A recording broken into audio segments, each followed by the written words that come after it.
વિપક્ષી નેતા ભુજ નગરપાલિકા કાસમ સમા કાલે જિલ્લા ચૂંટણી અધિકારીને અમે આવેદનપત્ર આપ્યું છે કે જે એસઆરની કામગીરી આટલા બધા ઢંઢોરા પીટી અને કરવામાં આવી એમાં ખરેખર મતદારને કઈ રીતે ફાયદો થાય અને મતદારને કઈ રીતે સગવડ થાય એવી કોઈ પણ વ્યવસ્થા દેખાતી નથી। આ મતદાર યાદી જે જાહેર કરી એમાં ડબલ નામ અત્યારે પણ બોલે છે, એવી જ રીતે મરી ગયા જે ગુજરી ગયા છે એમના પણ નામ આ મતદાર યાદીમાં હજી બોલે છે। આવી જ રીતે ફોટો એકનો ને નામ બીજાનો, તો આ તમે એસઆરમાં કામગીરી શું કરી?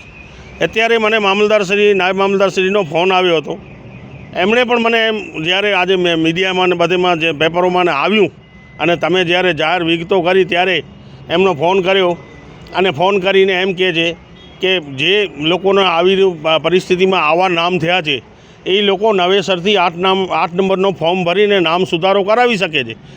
તો પછી આ એસઆરની કામગીરી કરાવવાની જો એમને પહેલેથી જ જો નામ સુધારો કરવાનું હતું તો એને ફોર્મ ભરવાની જરૂર જ ન હતી એસઆરનો।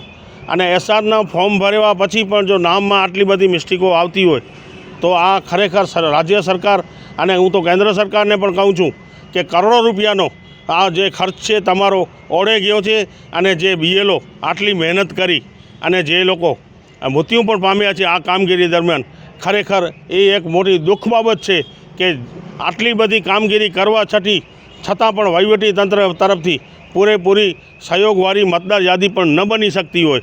ખરેખર એક જ કુટુંબના 6 નામ હોય અને એક નામ એક બૂથમાં, બીજો નામ બીજા બૂથમાં। હવે આ લોકો કહે છે તમે 8 નંબરનો ફોર્મ ભરો, તો અમને 8 નંબરનો ફોર્મ ભરવું હોય તો પછી આ એસઆરની કામગીરી શા માટે કરી? આવી જ રીતે કુટુંબને વિખોટા પાડવાનું કામ આ ચૂંટણી પંચે કર્યું છે એવું દેખવામાં આવી રહ્યું છે।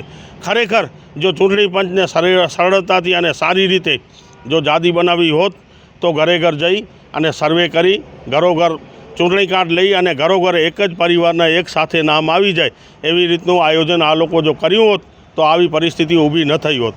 ચોક્કસપણે કોઈ જાતનો વ્યવસ્થિત તો નથી જ, પણ સાથે સાથે એની અંદર ઘણી બધી ખામીઓ પણ છે અને જ્યારે આપણે રજૂઆત કરીએ એવો કરીએ તો આ લોકો માત્ર બીએલઓને જ દબાવે છે। ખરેખર આ મતદાર યાદીમાં જે નામો દાખલ થયા છે, બીએલઓ તો ફોર્મ લીધા છે અને ફોર્મ ભર્યા છે, બીએલઓ કોઈ મતદાર યાદી નથી બનાવી, તો બીએલઓની આ જવાબદારી કેમ આવી શકે?